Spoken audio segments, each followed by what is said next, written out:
Hey team. We're going to see a series of problems where we're solving for the dimension of something inside a box.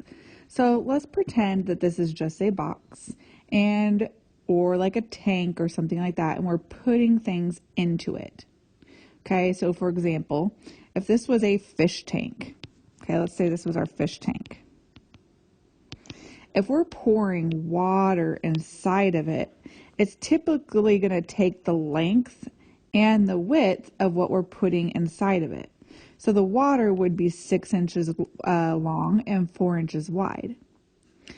Now, when we pour something inside of a figure, it usually takes the length and the width of it, but it doesn't always take the height, because we don't necessarily fill something all the way up to the height of the box. We might only fill it up half of the way, or we only might fill it up a little bit of the way, giving it a small portion of the height. Okay?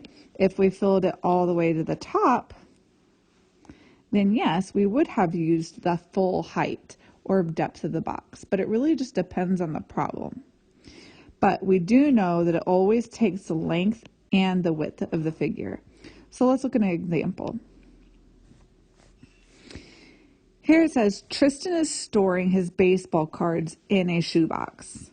So the figure below is his shoebox, and he's putting baseball cards inside of it. The length of the shoebox is 6 inches, the width is 4 inches, and the depth is 5 inches. Remember, depth just means height.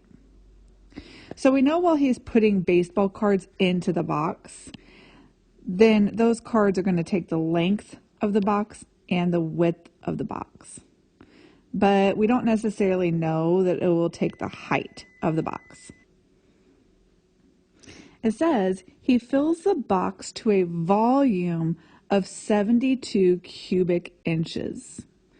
We want to know what is the depth of his baseball cards inside the box. All right, so what we're solving for here is a missing depth or height. Okay, depth is the same thing as height. So we're solving for a missing height. And not the missing height of a box, okay? That's important. We're not finding the missing height of the box. We're finding the height of the cards inside his box, okay? He was putting baseball cards inside the box, and we want to know how high he stacked them. Now, I know when we want to solve for a missing dimension, we use that inverse formula, volume divided by base area. Now we just plug in the numbers we have. We know the volume of the cards was 72 cubic inches.